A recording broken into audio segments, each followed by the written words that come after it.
गुरु प्यारी साध संगत जी, आप सभी को प्यार भरी राधा स्वामी जी। संगत जी, आपका हमारे YouTube चैनल महिमा अपार में स्वागत है जी। संगत जी, आज का यह सत्संग बहुत ही रोचक है और सत्संग के माध्यम से बाबा जी हमें यह संदेश देना चाहते हैं कि नामदान लेना कितना जरूरी है और नामदान में के पश्चात उस पर अमल करना उससे भी जरूरी है। संगत जी, आज के सत्संग की शुरुआत करते हैं। सत्संग को शुरू करने से पहले आप सभी संगत जी से विनती है कि सत्संग को शुरू से लेकर अंत तक पूरा जरूर सुने जी।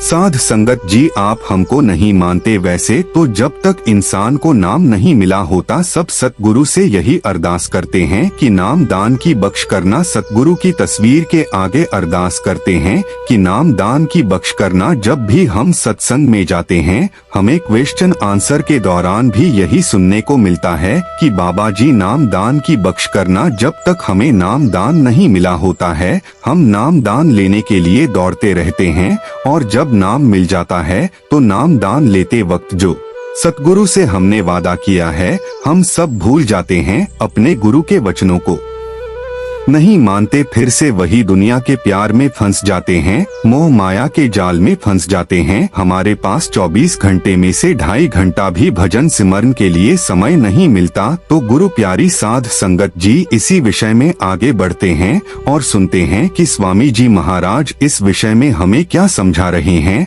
आप जी से विनती है कि सत्संग को ध्यान पूर्वक वे अंत तक जरूर सुने। सतगुरु जी दुनिया को उपदेश देते हुए कहते हैं कि पुरुष जो ताकत मुक्ति देती है, जिसको नाम कहते हैं, वह तुम्हारे हर एक के अंदर है, हर एक आदमी के अंदर है। मालिक बैठा हुआ है तो उसे उजालों पहाड़ों नदियों जंगलों में ढूंढता फिरता है। संत सतगुरु कहते हैं कि हे पुरुष, अंदर की आंख खोल, अंदर के कान खोल, शब्द को सुन। वह नाम है, वह सबकी जानों की जान है और सारी दुनिया के लिए एक है। चाहे हिंदू हो मुसलमान हो सबके अंदर है, यह दौलत है सबके अंदर, मगर इसकी आंखों के पीछे पर्दा लगाकर इसको बाहर निकाला हुआ है। दरवाजा तो बंद है, चाहे कह दो कि ताला लगा हुआ है। कहते हैं कि किसी महात्मा किसी गुरु या संत के पास जाओ, वह तुम्हारे कान खोल देंगे, वह तुम्हारा ताला खोल देंगे। जिस वक्त शब्द सुनाई देने लग जाए, जब अंदर रस आएगा, मन इंद्रियां काबू में आ जाएगी, शांति आ जाएगी, मन को तृप्ति मिल जाएगी। हमारे वेद शास्त्र उसकी महिमा करते हैं।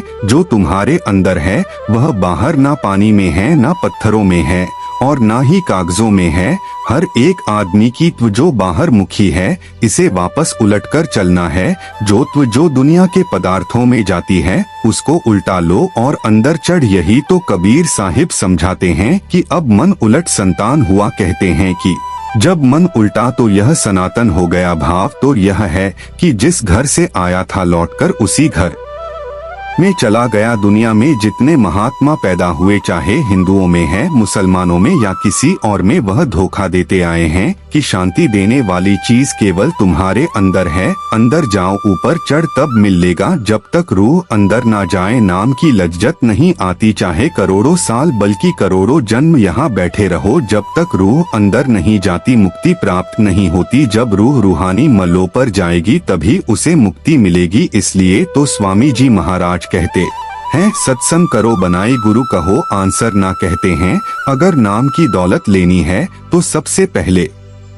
सतगुरु की सत्संग में सुनो, सत्संग में जाओ। सत्संग के बिना कुछ भी प्राप्त नहीं होता, बिना सत्संग के समझ नहीं आती और अंदर चढ़कर पर्दा नहीं खुलता। सारी गलतियां, सारे भ्रम, सारी गलतफहमी सत्संग से दूर होती है। बिना सत्संग अंदर की आंख नहीं खुलती। जब सतगुरु की शरण में जाओ फिर अपने आप को उसके ऊपर कुर्बान कर दो, यानी अपने आप को उसके हवाले कर दो। सतगुरु किसी को तकलीफ नहीं देता, वह वही हुक्म देगा जो इसके फायदे के लिए होगा। अब छोटा सा उदाहरण देते हैं कि माँ नहीं चाहती कि बीमार बच्चे को मिठाई दी जाए। हम बीमार हैं, सतगुरु वह चीज देगा जो हमारे फायदे की होगी। हम क्या करते हैं, अगर लड़का मर गया तो छोड़ो, गुरु को अगर मुकदमा हो गया तो गुरु को छोड़ दो, हम सब कुछ दूर दरगाह से लिखवा कर लाए हैं, वह ना बढ़ेगा और ना ही घटेगा, हमें तो यह समझ में नहीं आता, इसलिए तो हम गुरु को छोड़ देते हैं। हमें चाहिए जो कुछ लिखवा कर लाए हैं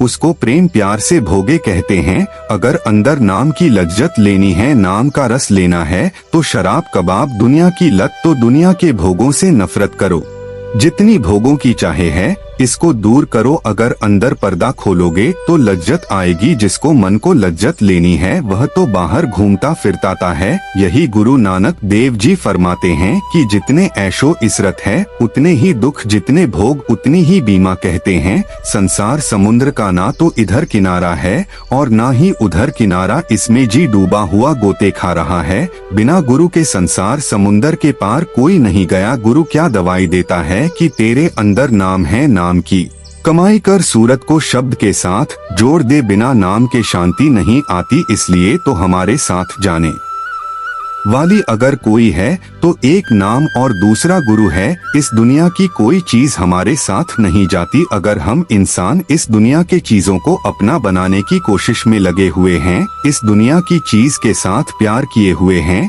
जिसे अपना बनाना है उसे भूले हुए बैठे हैं। सतगुरु तो किए हैं मगर सतगुरु को छोड़े बैठे हैं, क्योंकि हमारे पास उनके लिए समय नहीं है। अब संत हमें जगाते हुए कहते हैं कि होश करो, अंदर जाओ, शब्द के साथ सूरत को जोड़ो, देखो फिर क्या होता है। कहते हैं एक हमारी रूह है, यह हजारों दुश्मनों से घिरी हुई है। हमारा पहला सबसे बड़ा दुश्मन तो मन है, फिर काम क्रोध लोभ मोह और हंकार यह डाकू है, फिर 5 ज्ञानेंद्रियां 5 कर्मेंद्रियां हमें माया ममता हमारी दुश्मन है। यही बार बार हमें दुनिया में लाते हैं। क्या कहते हैं रविदास जी, मीन भृंग पतंग कुंजर एक दुख विनाश, 5 दुख साथ जाही ताकि के काश। मृग को कानों का विषय होता है, शिकारी जंगल में जाकर नाक बजाते हैं। वह प्रेम में मस्त होकर शिकारी के घुटने पर सिर रख कर देता है, शिकारी उसे पकड़ लेता है। यानी कानों के विषय ने उनकी जान ले ली। मछली को खाने का विषय होता है, शिकारी कुएं आता है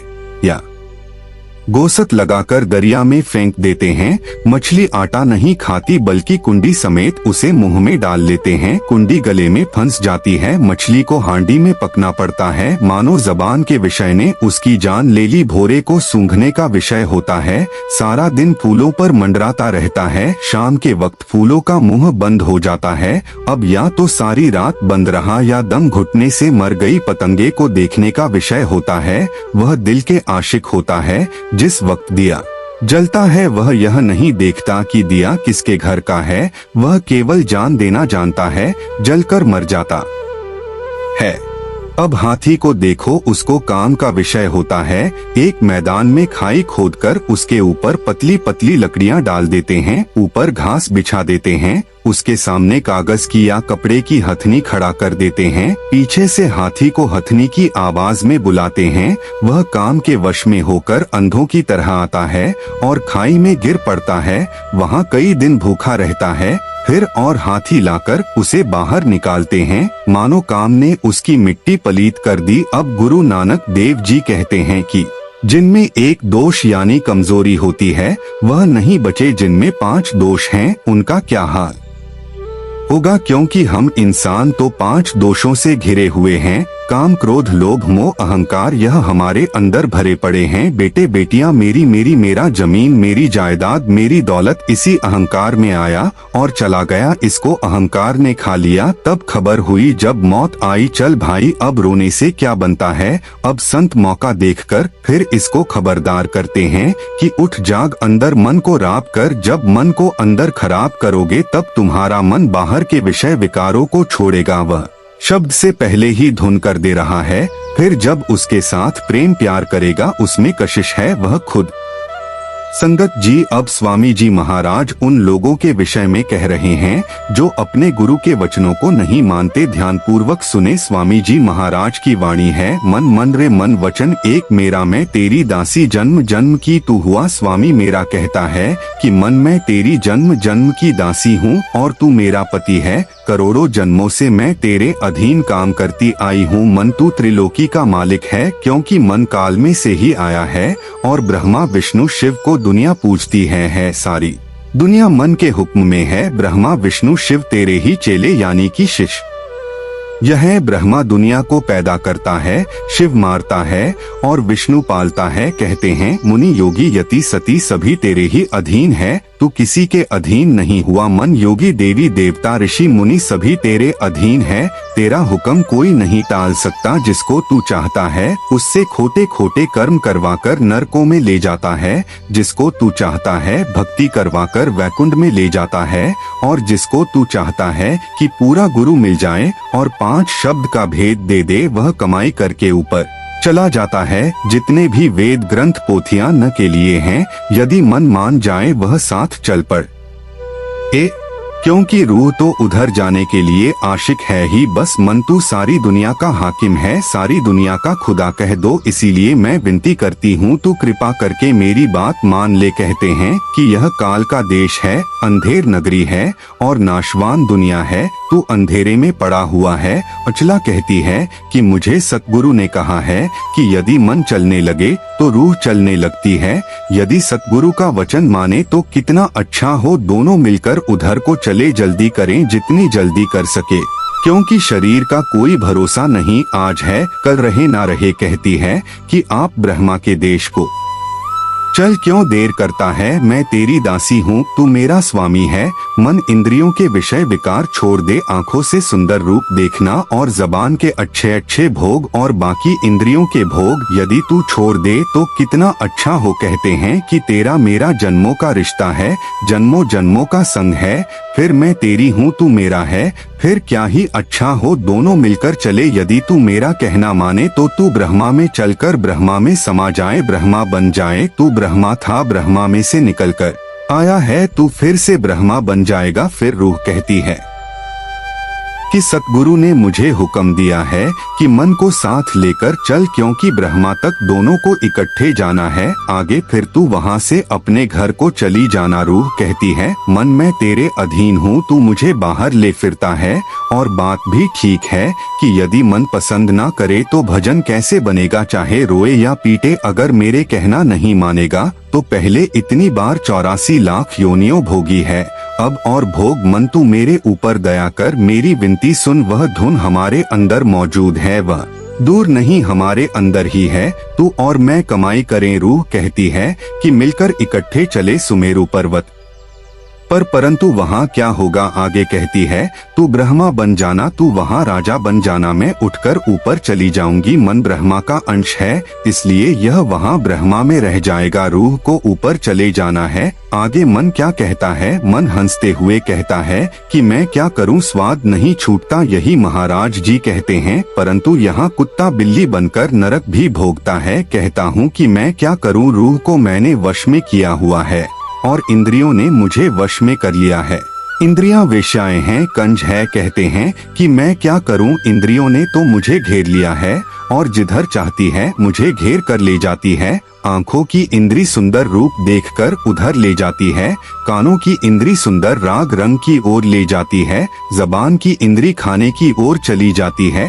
मन और रूह की मीठी पलीत है, मैं चाहता भी हूँ कि इन दत्त को छोड़ दूं, मगर मैं क्या करूँ, बेबस हूँ। मन कहता है जब मैं खोटा कर्म कर लेता हूँ फिर रोता हूँ, हाय मैंने क्यों किया। जब भोग सामने आते हैं उस वक्त में भोग लेता हूँ, भोगों को देखकर मैं बेबस हो जाता हूँ। मैं चंचल हूँ जैसे घोड़ा, एक जगह ठहरता नहीं, कभी इधर कभी उधर। मन कहता है कि और तो कोई इलाज नहीं, सतगुरु के पास चले तब कोई इलाज निकल आएगा। अगर मैं और तू दोनों सतगुरु के सत्संग में जाएं तो शायद कोई इलाज निकल आए। अब उनका सत्संग करें, उनकी शरण ले, वह हमें मुक्ति दे दे, शायद कोई ना कोई उपाय निकल आए। सतगुरु सत्संग के जरिए या तार मार्ग के जरिए मुझे रोकेंगे, मैं एक जगह खड़ा हो जाऊं। इस कैद से छुड़ाने वाला गुरु है, जब तक पूरा गुरु ना मिले मैं नहीं चल सकता। मैं वश में हूँ यानी इन इंद्रियों के वश में हूँ। यह सुनकर खुश हो गई रूह कहती है आओ चले सतगुरु के जरिए हमारे बंधन छूटेंगे। अब दोनों मन और रूह सतगुरु के सत्संग में आए तो सतगुरु के वचन प्रेम के होते हैं। मन ने भोगों को छोड़ दिया, इंद्रियों को छोड़ दिया, रूह ऊपर चढ़ी, अमृत तो अंदर बरसता है। हम किधर भूले हुए हैं। अब सब कुछ कहकर अंत में बड़े प्यार से समझाते हुए कहते हैं कि मन कुटी में जाकर ब्रह्मा बन गया, रूह सत नाम में पहुँच गई, मानो दोनों अपने अपने घर पहुँच गए, यानी दोनों नाम की लज्जत लेने लग गए। मन जन्मों जन्मों से रूह को लिए बैठा था, अब रूह को आजादी मिल गई।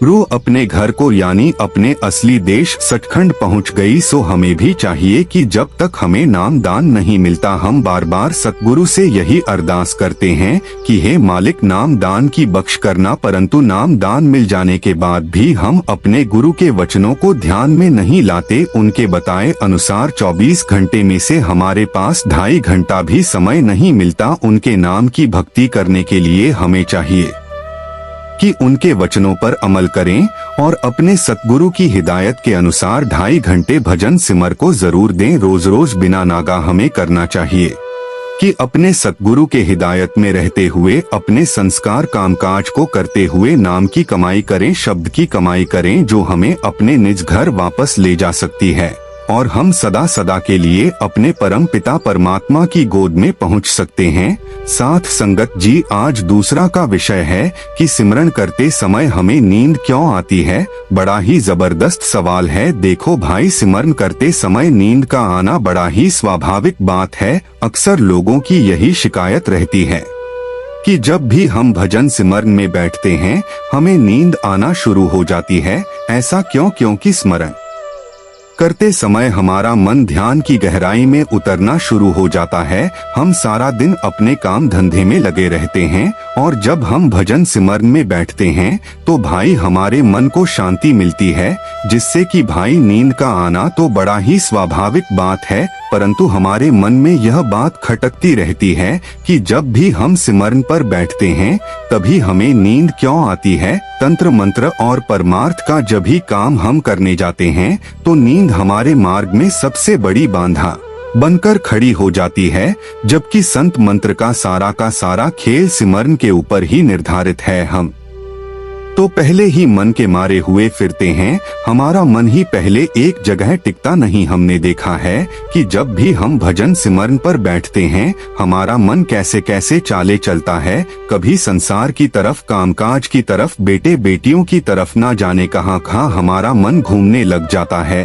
और यदि लगना शुरू भी हो जाए हमारा ख्याल ध्यान की ओर, फिर हमें नींद आ जाती है। इसी तरह हम सत्संग सुनने को जाते हैं और कहीं किसी माध्यम से सत्संग सुनने का मौका भी हमें मिलता है। जब हम सत्संग में जाते हैं, थोड़ी देर सत्संग सुनते हैं, उसके बाद फिर हमें नींद आना शुरू हो जाती है। तो भाई सब कुछ सिमरन पर निर्धारित है और हमारा सिमरन नहीं बन पा रहा है तो फिर हमारा ध्यान कैसे लगेगा। यहाँ आकर हमारा मन डोल जाता है।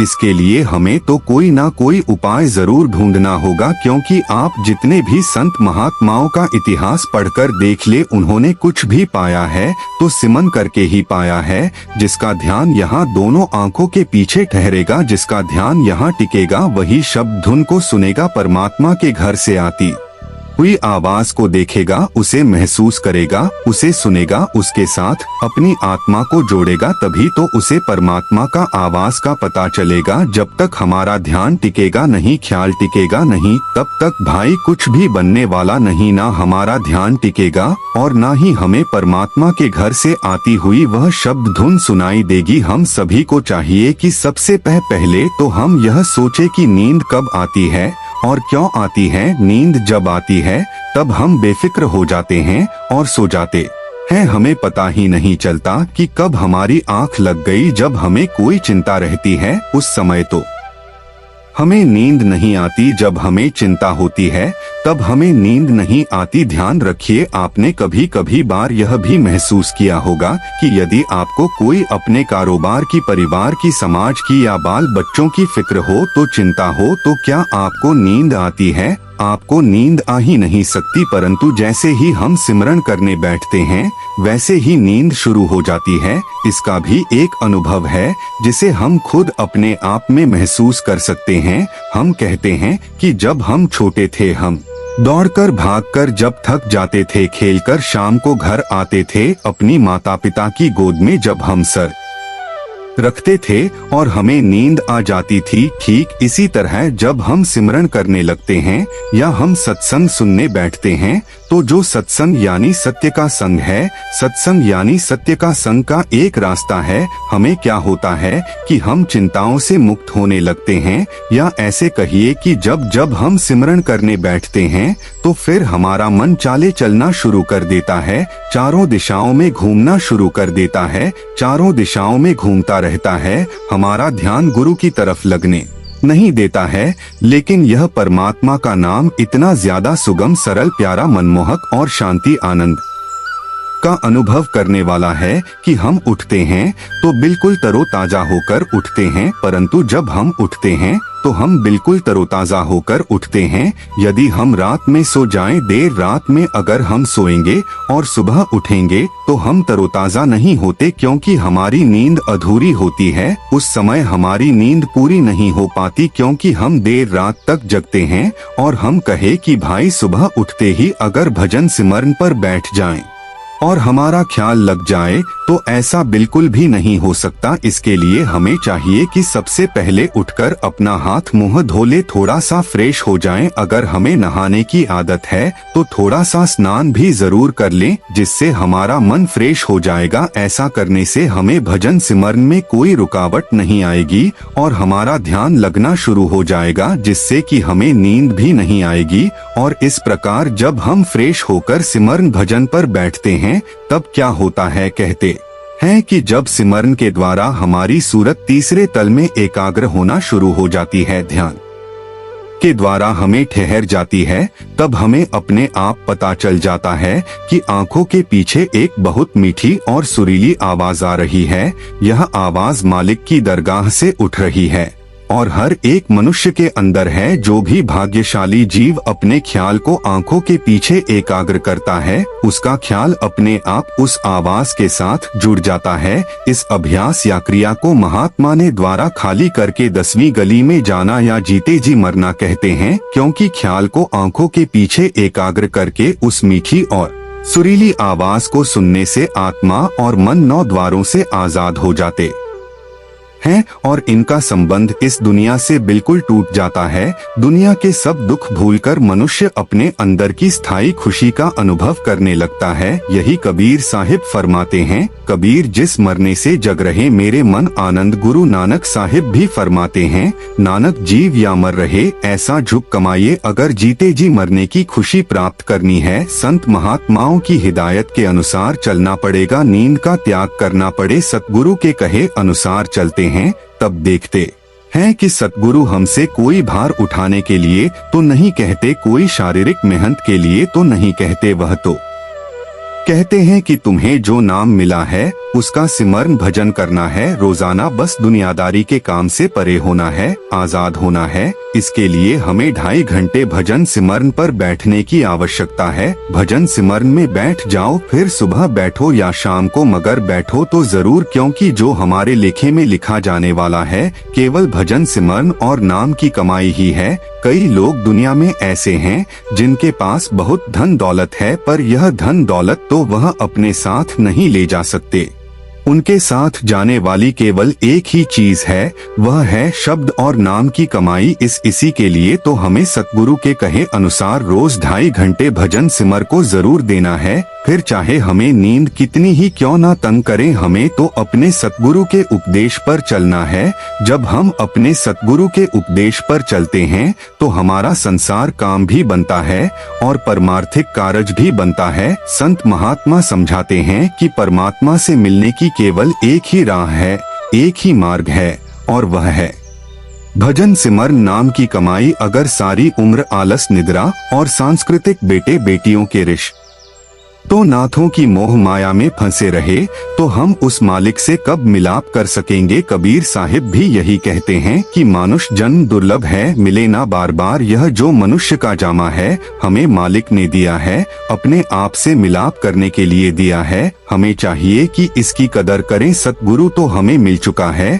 उनकी दया मेहर भी हमारे ऊपर बनी हुई है, तो हमें चाहिए कि उनकी हिदायत के अनुसार रोज 2.5 घंटे भजन सिमरन को जरूर दे। संत सतगुरु तो हमें अपने सत्संग में बार बार समझाते हैं कि चाहे मन लगे या ना लगे पर समझकर बैठो, ड्यूटी समझकर बैठो।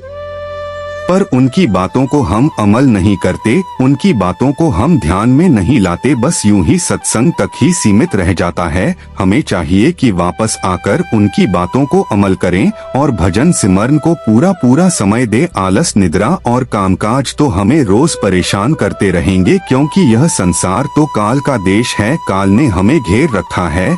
सतगुरु ने हमें यहाँ से निकलने का मार्ग बता दिया है। हमें चाहिए कि मालिक ने हमें यह जो सांसों की पूंजी और मनुष्य का जामा बख्शा है, इसे यूं ही खाते पीते सोते और दुनिया के काम काज करने में व्यर्थ में यूं ही नष्ट ना करें। मालिक की भक्ति करें, नाम की कमाई करें। साध संगत जी, यह था हमारा आज का सत्संग। अगर आपको हमारा यह सत्संग अच्छा लगा हो तो चैनल को सब्सक्राइब जरूर कर ले, जिससे कि हमारी आने वाली वीडियो सबसे पहले आप सभी तक पहुंच सके। संगत जी, आपको हमारे इस चैनल पर नई नई साखियां सुनने को मिलेगी। संगत जी, चैनल को सब्सक्राइब करना न भूलें। और आप यह सत्संग किस शहर से देख रहे हैं, कमेंट सेक्शन में जरूर बताएं। राधा स्वामी जी।